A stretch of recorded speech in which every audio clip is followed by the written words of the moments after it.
Ese amigo que te reclama todo, ese abuelo que no quiere seguir, esa hermana que vive esperando que algo salga mal, ese compañero que responde los WhatsApps 2 días después, ese jefe que disfraza control con motivación, ese jueguito que no para nunca, insistente, cotidiano, a veces no se escucha pero está ahí, a veces son cosas pequeñas, molestas, repetidas, es el ruido de fondo que puede llegar a aturdir.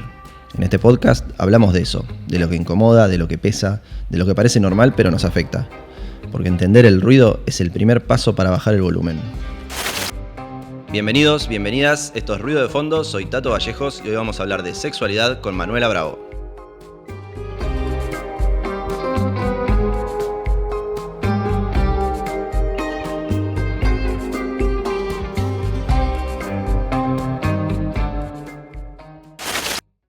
Le preguntás a tu pareja si le gustó y te responde sí, obvio, pero ni te mira.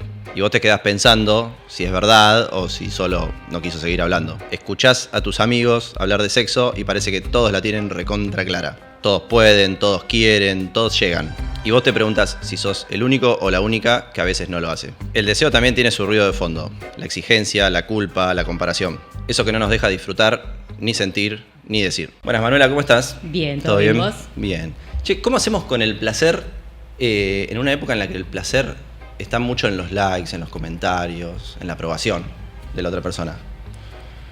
Bueno, tenemos que pensar qué es lo que nos genera placer primero y un poco lo que me trae acá es hablar de sexualidad. Sí.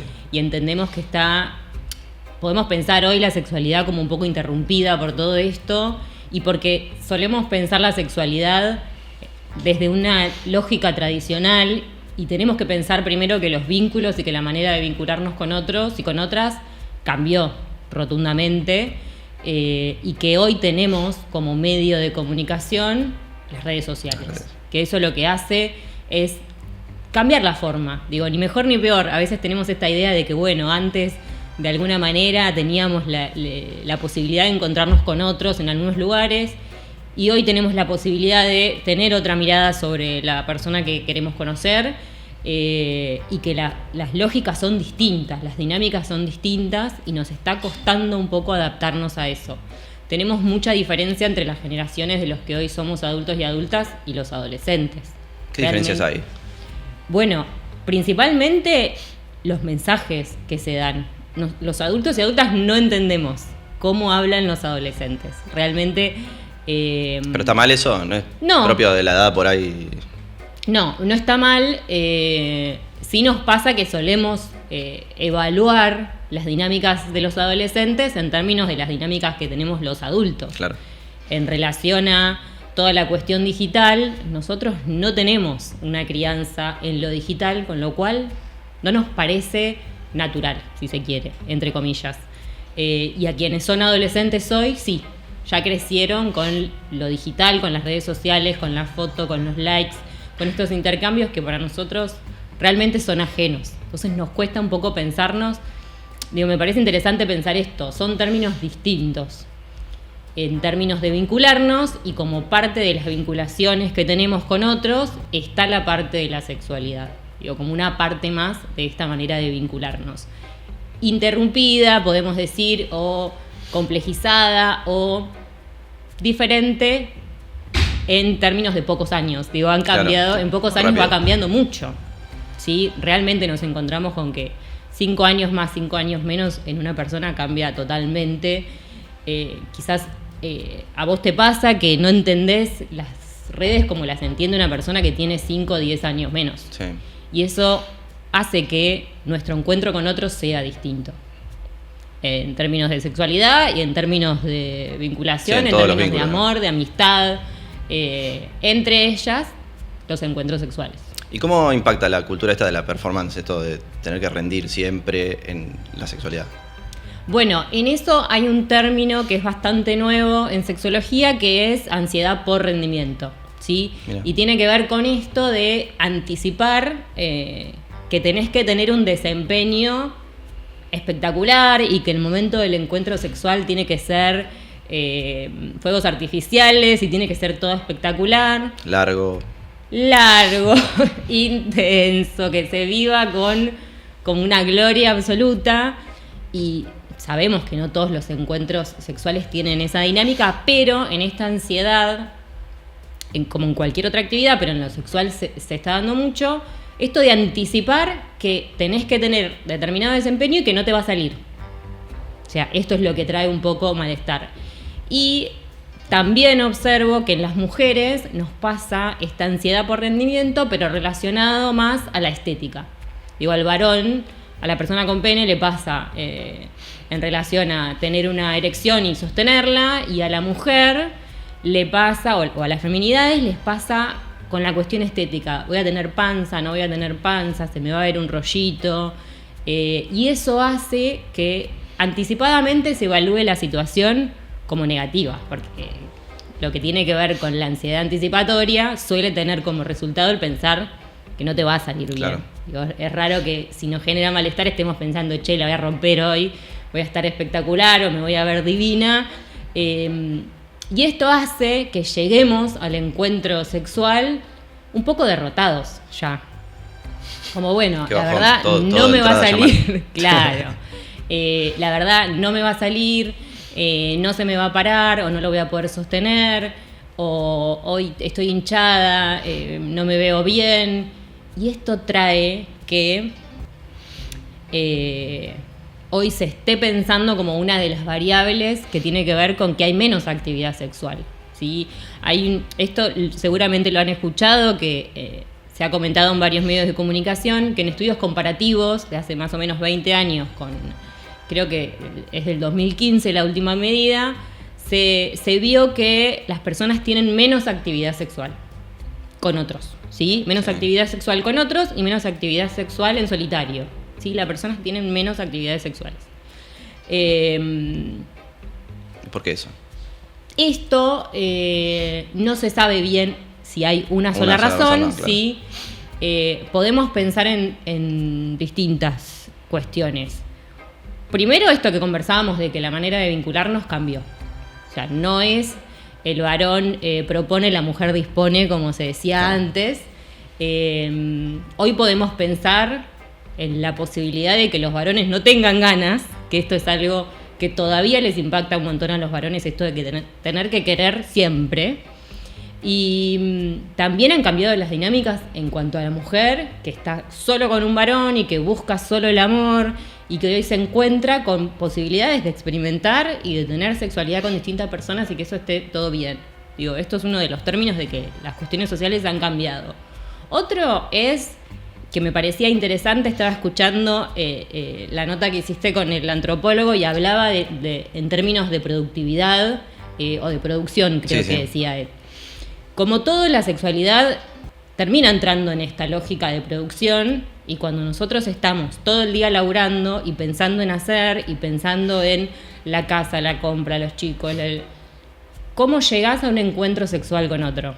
Si vos tenés que conectarte con tu cuerpo, con tu sentir, y vos estuviste todo el día hecho pelota, sí, pensando en no llego con la cuota del colegio, tengo que hacer la compra, tengo que pasear al perro, aparte hay que hacer, tengo que salir a caminar, tengo que comer sano, ¿Cómo llegás a un encuentro sexual si vos estuviste conectado con todo el resto menos con la sexualidad? Y esto es algo que en las parejas se nota un montón, las parejas de larga data sobre todo, que cada uno está en sus cuestiones. Digo, hoy es esperable que ambas partes de la pareja tengan que trabajar, ¿sí? Y que estemos conectados a todo, al sostener la casa, a la gestión, al trabajo, a que el dinero no alcanza. Entonces nos encontramos con que una de las consultas habituales es la falta de deseo. Y vos te pones a escuchar y decís, claro, fíjate cómo vos estás tan desconectado de tu cuerpo, incluso de las sensaciones de placenteras, de las más simples, digo, pegarte una ducha, comer algo rico. Uno come porque tiene que comer y no queda otra. Se baña en 5 minutos, 3 si podés, porque tenés que salir a otro lado. Entonces, de alguna manera te desconectás con el cuerpo, que es la propuesta de la sexualidad, es esta. ¿Tengo un encuentro o tengo un momento de placer? Está bueno, mencionás el deseo con el cuerpo de uno, ¿no? Muchas veces en las parejas justamente se piensa que no quiere tener sexo conmigo es porque no me quiere más. Uh-huh. ¿Hay un vínculo entre el deseo y el amor? Sí, hay un vínculo, pero que no es necesario. Digo, hoy podemos pensar, siempre pudimos pensar en el amor separado del sexo. Hoy creo que está un poco más habilitado a las mujeres. Los varones ya tenían habilitado el sexo separado otras relaciones, sí. Del amor, o sea, la casa, la esposa, separado de la mujer con la que pueden tener una sexualidad más libre. Hoy la posibilidad de que las mujeres tengan separado el amor con el sexo hace que se pueda variar mucho más qué experiencias se pueden tener. Sí está vinculado, a mí me parece importante vincularlo al amor, no en términos románticos, digo, sino al amor relacionado al respeto. Digo, el respeto por otro, que yo puedo no estar enamorada de vos, pero puedo tener un encuentro que esté buenísimo y que sea de respeto y de cuidado. Claro. No necesariamente con el amor romántico de si tenemos sexo, nos vamos a casar, vamos a tener hijos o vamos a ser novios, sino que podemos tener un encuentro de respeto, de amor hacia mí, porque quiero pasar un buen momento y respetar lo que quiero, y de amor hacia la persona con la que estoy compartiendo. Digo, y esto me parece importante pensarlo, que es amor también. Si no, parece que amor solo es pareja. Sí. Y tenemos que ampliar un poco esta posibilidad de pensar el amor y el sexo como algo relacionado, pero que pueden estar separados también. Digo, en los términos que puedas pensar el amor, puede haber una cuestión sexual con alguien y la verdad que puede ser a partir del respeto y ser una cuestión de amor también, claro. Digo, sin que sea noviazgo, pareja, casamiento. Claro, tal cual. Recién mencionabas muchos factores de las inseguridades que tenemos, esto de tener que rendir. Sí. El acceso al porno, que por ahí yo cuando era chico era una revista o lo que sea, y ahora el acceso al porno es mucho más sencillo. Uh-huh. ¿Influye en esto de los modelos de los cuerpos inalcanzables o lo de tener que 25 minutos rendir el hombre? Sí, influye un montón porque lo que se cuenta en esos videos es una repetición de estereotipos. Claro. Es importante decir que hay otros tipos de porno, digo, y me parece que es importante ampliar esto, pero el que está disponible suele ser el de dominación. Sí, el más comercial es ese. Sí, el que circula más y el otro es un poco más difícil de buscar, el porno feminista o el porno más simple, no sé cómo decirlo. El que suele circular suele tener que ver con la violencia hacia las mujeres y suele tener que ver con una centralización solo en el coito, es decir, pene, vagina u otros orificios, y muchas veces incluso sin el varón, o sea, esta imagen de un pene penetrando y ahí una mujer que no es una mujer real o concreta o disfrutando, y la idea de que el deseo puede estar relacionado a esa dinámica. Lo que sucede es que suele llegar a edades muy tempranas, en momentos en que todavía no podemos hacer este análisis de la situación, y que genera una expectativa de los encuentros, ¿sí? Entonces, adolescentes, que es en lo general en los que pensamos que se inician los encuentros sexuales con otros, aunque lo neguemos, digo, aunque se piense que no y que negarlo es la manera de que no exista, existe y llega con todas estas cuestiones ya establecidas, de pensar que la sexualidad es eso que se ve. ¿Existe todavía la negación esa? ¿Qué te parece? O sea, los padres siguen pensando que si su nena no tiene sexo y su nene tampoco. Que no sucede y que no es necesaria una educación en estos términos. Claro.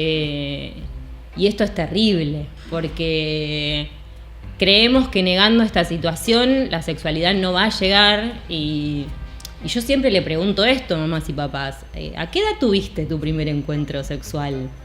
¿No eras adolescente? Digo, puede pasar alguna situación en la que eran personas más grandes, pero no es lo más común. Lo más común o lo esperado es que sea durante la adolescencia, que es un momento de mucha vulnerabilidad. Claro. ¿Sí? Entonces, negar que existe la sexualidad en un adolescente y que porque vos le decís eso no se puede hacer, no va a pasar, es realmente perderte como mamá o como papá la posibilidad de acompañar, de dar información, de evitar riesgos, Sí. sobre todo, Tal ¿sí? cual. Hubo muchas generaciones en las que hablar del deseo era casi imposible, tabú completamente. ¿Sigue siendo eso un tabú o no? ¿Se habla del deseo? ¿Se habla de lo que me gusta a mí que me hagas o no? Es difícil, se habla más que antes. Quizás no tanto como debería. Todavía sigo escuchando esto de, ¿y qué voy a hacer? ¿Voy a preguntar todo el tiempo si esto le gusta o no le gusta? Y sí. Hasta que... Digo, quizás es esto, preguntar o estar atento a las expresiones de la otra persona. Poder ir preguntando. Digo, a mí no me parece tan complicada la dinámica de preguntar, che, ¿estás bien?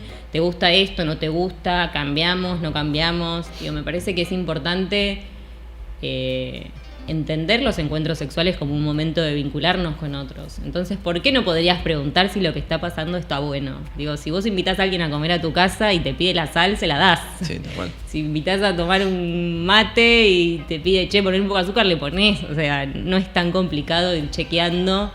No tiene que ser todo hablado, digo, no tenemos que parar la situación y decir, che, pará, contame cómo estás, sino que podemos simplemente decir, che, todo bien, estás bien, te gusta, no te gusta, te incomoda, estar atento a alguna expresión, realmente incorporar esto a la práctica sexual como parte de hacer una actividad con otra persona. Digo, poder pensarlo así, que es tener en cuenta que es un momento de la vida y que vos también podés generar un momento mejor para vos. Digo, si vos estás con una persona que la está pasando bien, vos la vas a pasar bien.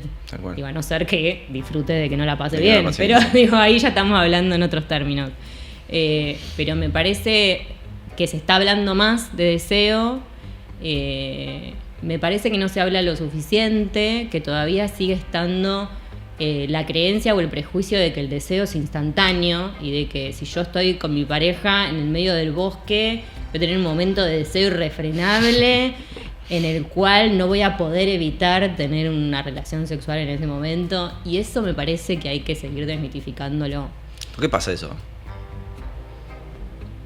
Porque esta escena es muy común también, o sea, si estás en el bosque con tu pareja tiene que darte ganas de tener sexo.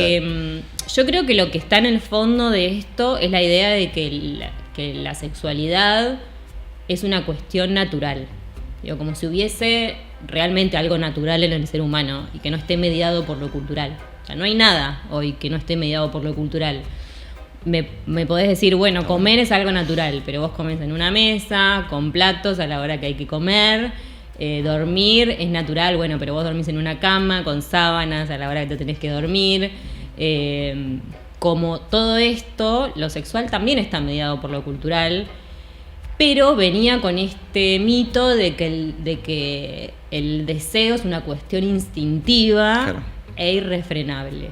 Que esto ha dado permiso a muchísimas situaciones de abuso. Digo, esto de decir, no puedo soportar las ganas que tengo de hacerte mía. Digo, sí. Un montón de términos que hay que desarmar. Creo que lo que está en el fondo es eso. Siempre son cuestiones culturales que tienen que ver con creencias que se han establecido y que decimos, lo sexual es irrefrenable y es algo natural. Es algo que tiene que ver con que somos una especie, pero como todo está mediado por lo social y por lo cultural. Y cada tipo de sexualidad tiene que ver con dónde estás ubicado, qué edad tenés, a qué grupo perteneces, si accediste o no accediste a medios de comunicación, si viste porno o no viste porno, con todo tiene que ver. Y eso es cultura. Digo, tenemos que pensar que es posible desarmar esto, porque lo que terminamos viendo en las consultas es que las parejas se quedan esperando este deseo irrefrenable y no sucede. Claro. Entonces pasa mucho tiempo que no tienen encuentros sexuales y eso empieza a desgastar. ¿Qué pasa? ¿No te gustó más? ¿Qué pasa? ¿No me querés? Es que yo necesito. No. si queremos sostener una sexualidad con una pareja con la que ya tenemos una rutina y nos vemos todos los días, tenemos que pensar en un momento de encuentro. Los sexólogos y las sexólogas decimos poner el sexo en agenda. El poder decir, che, nos encontramos el viernes a la noche, tomamos algo, compartimos, charlamos y generamos un momento de poder desconectar con todo el resto. Claro. Porque si nos quedamos esperando que el deseo aparezca y nos lleve puestos, y lo más probable es que no suceda. Claro. Vamos a hablar un poquito, recién desvinculabas lo natural de tener ganas de tener sexo. Uh-huh. Y me acordé de que hoy se habla mucho de la sexualidad, de las personas que no les gusta tener sexo. No. De la asexualidad. Asexualidad, claro. Te voy a preguntar bien bruto. Sí. ¿Es normal no tener ganas de tener sexo? No hablo en una pareja, sino de las personas que no quieren tener sexo con nadie. Es posible. No sé si es normal.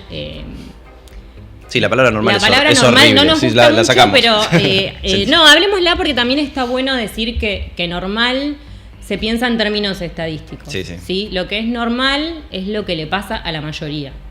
¿Sí? Claro. Hoy podemos decir es normal tener un celu. Es normal, la mayoría tenemos un teléfono. No implica que esté bien o que esté mal, ¿sí? Esto de poder ir desarmando la sexualidad a partir de que hay conocimiento científico empezó a habilitar la posibilidad de que haya personas que no tengan deseo sexual o que tengan un deseo sexual, se dice muy leve o con cuestiones muy puntuales o muy pequeñas en relación a lo que se piensa como una sexualidad normal. Es posible que alguien no tenga deseo y que no le interese tener encuentros con otros ni masturbarse. Y no por eso es patológico. No por eso es patológico. También tenemos que pensarlo quizás como estados, me gusta pensarlo más a mí. Porque también si decimos, bueno, yo soy asexual, ¿qué pasa si en unos años te pones una etiqueta en la frente que no... Y podés tener, y es lógico, momentos de tu vida en el que estés menos conectado con la sexualidad. Nosotros no decimos que una persona, una mamá, por haber parido es asexual. Pero sí probablemente tenga su cuerpo concentrado en el cuidado de un bebé chiquito y que la verdad que ni se le ocurra.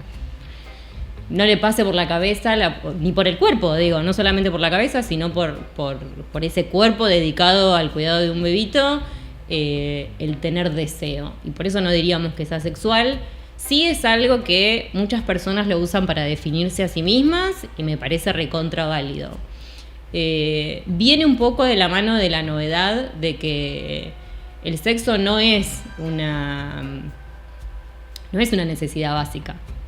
Que esto venía un poco de la mano de la ciencia, el decir, bueno, necesidades básicas, comer, dormir y tener sexo. Sí. Tener sexo no es una necesidad básica, es una fuente de placer. Está buenísimo si tenés ganas, si te hace bien, te aumenta la calidad de vida si tenés ganas de tener sexualidad. Sí. Te puede gustar como te gustan otras fuentes de placer, más o menos. Exacto. Y esto es nuevo. Bien, voy a tirar un dato. Sí. Según informes de epidemiología del municipio, crecieron algunas enfermedades de transmisión sexual, como la sífilis, en jóvenes. Enfermedades que creíamos que estaban erradicadas, o por lo menos habían salido de nuestra cabeza en un momento. Si bien puede haber varias causas de esto, se le atribuye mucho al no uso de preservativo. Sí. ¿Nos estamos cuidando menos? Yo recuerdo, a ver, en mi generación por lo menos nos metieron el preservativo a full y bien, con la educación sexual integral también siguió creciendo, supongo, el uso. Pero ahora volvimos para atrás. Okay. Pareciera que sí, pareciera que está más complicado el incorporarlo al encuentro sexual. Realmente es algo que yo también escucho en las consultas. Creo que esto nos da la pauta de que no solo alcanza con la información, no solo alcanza con que sepamos que es posible que te contagies una infección de transmisión sexual o que contagies a otra persona, pues siempre suponemos que el que tiene la infección sexual es el otro. Sí. Sino que tiene que ver mucho más con con ser conscientes de que es un momento en el que tenés que cuidarte como cualquier otro y que no alcanza con la información. Digo, acá vuelvo a este tema que a mí me parece central para hablar de sexualidad, que es la educación sexual. Que el último paso de la educación sexual es que la persona pueda llegar al momento del encuentro sexual y tener un encuentro cuidado, pero que tenemos que elaborar un montón de cuestiones anteriores, como es la emocionalidad, el cuidado del cuerpo, la afectividad en varones, sobre todo, que están muy poco entrenados en afectividad y no saben qué hacer con lo que les pasa y no lo dicen. Y es importante que esto lo pensemos desde niños, desde las infancias, desde los niños y las niñas, que ahí ya podemos ver claramente que hay una repetición de estereotipos. En lo que yo observo, hay mucha negación de los varones a usar preservativo, ¿sí? Como si solo le pasaran las infecciones de transmisión sexual a las mujeres, o como si lo más grave que puede suceder es un embarazo. Claro. Si vos tomás pastillas, no nos cuidamos. Claro. Puede pasar un embarazo, pero también puede pasar todo lo demás. Y en esto tengo que dar una respuesta feminista porque no me queda otra que pensarlo de esta manera, pero creo que al pensar que solo el embarazo es lo grave, ¿sí? Podemos pensar en esto de que los varones no tienen que hacerse cargo de esa paternidad. No necesariamente tienen que hacerse cargo de todo eso que suceda. Su vida no se va a ver interrumpida por un embarazo. Por eso es que lo dejan como, bueno, si vos te cuidás, listo, ya está. Y en esto es que siempre volvemos a convocar a que los varones se hagan cargo de la posibilidad de gestar. Bueno, y todo esto que decís de los contagios, ¿sí? Las mujeres estamos mucho más habituadas a ir a controles ginecológicos. Por supuesto que se sigue recalcando y que seguimos planteando que hay que hacerse un control anual. Los varones no se hacen chequeos. Y esto es re importante plantearlo. Que un varón vaya a un urólogo es una cuestión extraordinaria, realmente. Quizás pasan por toda su vida y no hacen una consulta. Sí, tal cual. No suelen hacerse chequeos. Digo, acá podemos pensar qué vínculo tienen con el cuidado de su salud, pero no suelen hacerse chequeos. O en los chequeos que se hacen no piden los de infecciones de transmisión sexual. Entonces esto también es algo a lo que tenemos que seguir convocando, que es que se hagan chequeos y que en los chequeos pidan que se les hagan exámenes de ITS como una manera de frenar un poco la posibilidad del contagio. Y por supuesto volver a que el preservativo es el único método de barrera. No hay otro. Sí. O sea... Recién hablábamos un poco de ESI por arriba, ¿no? Sí. Está muy bastardeada la ESI, se habla sí, pestes o se la defiende y todo, pero algo de lo que se habla muy poco de la ESI, noto, es de la gestión de los cuerpos. Sí. Que vos hablás en redes, hablás de eso, que es importantísima para detectar abusos sexuales infantiles. ¿Qué es la gestión del cuerpo y cómo se enseña eso? Bueno. Por si hay padres y madres del otro lado mirando, para mostrar algo que es tan importante de la ESI y de lo que no se habla mucho, no se cuenta. Tiene que ver mucho con la edad del niño o la niña con que pensemos lo que se puede enseñar. Lo primero que se enseña es el poder gestionar rutinas habituales.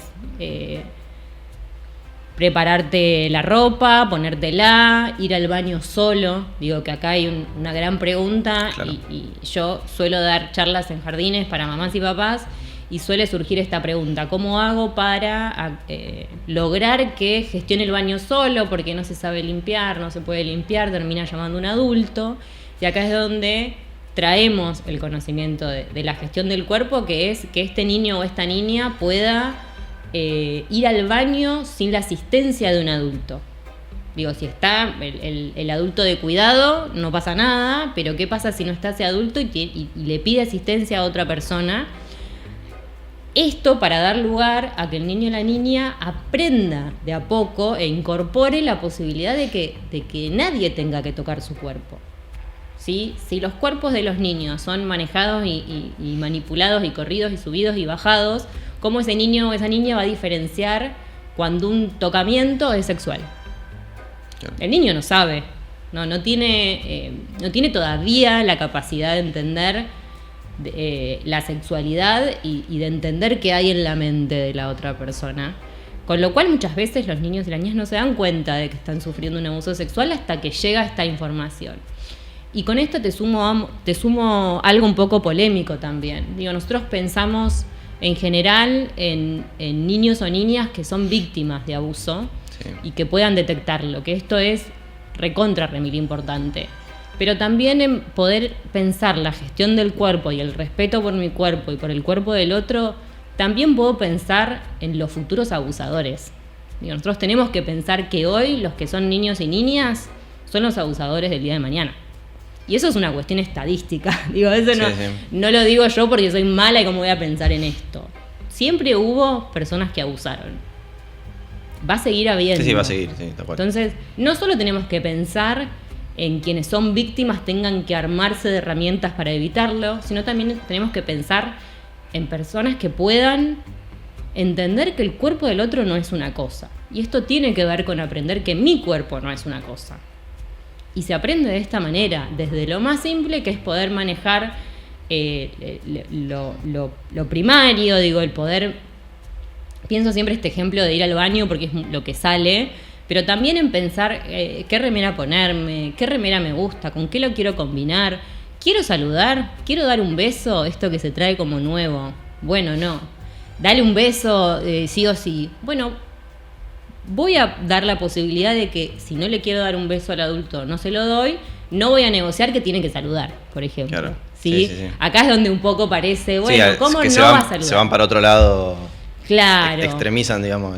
Exacto. Sí. Y acá es donde nosotros tenemos que pensar que es posible pensar en una relación con mi cuerpo y con los otros cuerpos desde el respeto, desde sujeto-sujeto, no sujeto-objeto. ¿Sí? El otro no me sirve solo para mi placer y para lo que se me canta, sino que hay del otro lado una persona que me puede decir, che, esto no lo quiero hacer.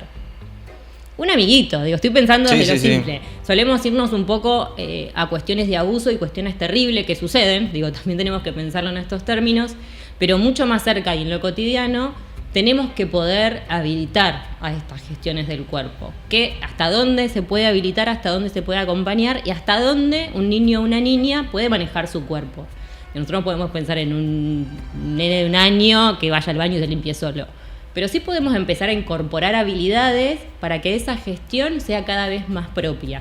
Y el día de mañana puede decir, che, no me acompañes al baño, no te necesito. Sí, y es necesario que lo aprendan bien de chicos. Exacto. Porque hay que decirlo, por más que mucha gente lo niegue o no lo quiera ver, los datos indican que la mayoría de los abusos son intrafamiliares. Exactamente. Siempre estamos pensando en la persona de afuera, en no aceptarle caramelos a alguien, pero la verdad que muchas veces el enemigo está adentro. Que esto, para charlarlo con mamás y papás, es interesante porque también a veces observamos que hay como una sobremanipulación de los cuerpos de los niños y lo traigo un poco a esta idea de productividad y de que no tenemos tiempo de hacer otra cosa. Y acá no lo digo como crítica, solo lo digo como observación, porque es una realidad que no tenemos tiempo para dedicarnos y a veces es más rápido, bueno, que vaya al baño, lo limpio yo y en 10 segundos ya salí. Pero es necesario darle espacio a eso. Digo, lo peor que puede pasar es que ese nene ensucie algo, no sé, se quede con el culo cagado, no es grave. Digo, tenemos que poder darle espacio a que estas cuestiones sucedan.